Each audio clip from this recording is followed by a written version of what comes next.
লোকসভা নির্বাচনের আগে তৃণমূল ছেড়ে কংগ্রেসে যোগদান। ঘটনাটি ঘটল মুর্শিদাবাদের বহরমপুর জেলা কংগ্রেস কার্যালয়ে।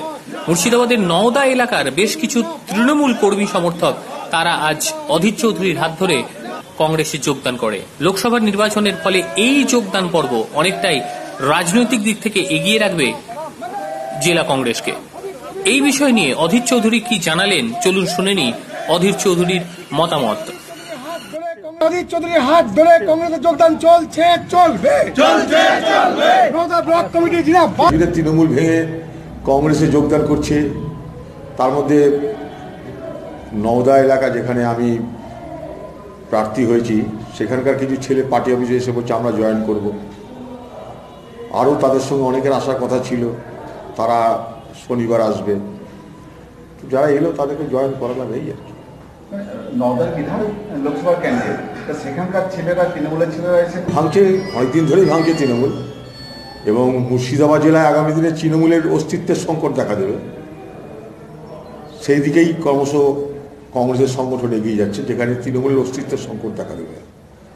গোটা জেলা জুড়ে তৃণমূল ভাঙছে। তৃণমূল দলকে নিজেদের ধরে রাখার জন্য খুন করতে হচ্ছে, জেলে পুরতে হচ্ছে, ভয় দেখাতে হচ্ছে।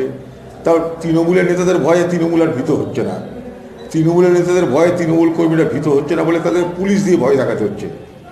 এই নির্বাচনের মধ্যেও পুলিশের একটা সাইলেন্ট থ্রেট, দেখ করছিস কর, ধর আমরা তো থাকছি, আবার সবাই নির্বাচনটা তো হয়ে যাবে, ভালোই ভালোই নিশ্চয়ই হবে। অর্থাৎ পুলিশের তো একটা সাইলেন্ট থ্রেট চলছে। কংগ্রেসের হয়ে যারা সক্রিয় কর্মী তাদের একটা সাইলেন্ট থ্রেট দেওয়ার চেষ্টা করছে। আমরাও সকল আমাদের কর্মীদের বলছি, এরপর পুলিশ যদি নির্বাচনের পর যখন পুলিশ আবার দালালি করতে আরম্ভ করবে, তখন সেই দালালদের বিরুদ্ধে কি করা যায় সেটাও তোমাদেরকে আমরা দেখিয়ে দেব। এর আগে মুর্শিদাবাদ জেলা অনেক থানাওয়ালা অনেক মস্তানি করেছে, আমরা তার বিরুদ্ধে ঘেরাও আন্দোলন সব কিছু করে তাদের সেই সন্ত্রাসকে আমরা রুখেছি। আগামী দিনেও কংগ্রেস রুখবে। শুধু জয় হাসিল করাটাই আমাদের উদ্দেশ্য নয়, আমাদের উদ্দেশ্য মুর্শিদাবাদ জেলার আবার নতুন করে কংগ্রেসের সংগঠনকে যা ছিল তার থেকে চতুর্গুণ শক্তিশালী করা। মুর্শিদাবাদ জেলার কংগ্রেসকে যা ছিল তার থেকে চতুর্গুণ শক্তিশালী করার লক্ষ্যে কংগ্রেস এগিয়ে চলেছে। জেতা হারাটা আমাদের কাছে কোনো ব্যাপার না, কারণ আমরা জিতবো। তাই জেতা হারা নিয়ে আমরা চিন্তা করছি না।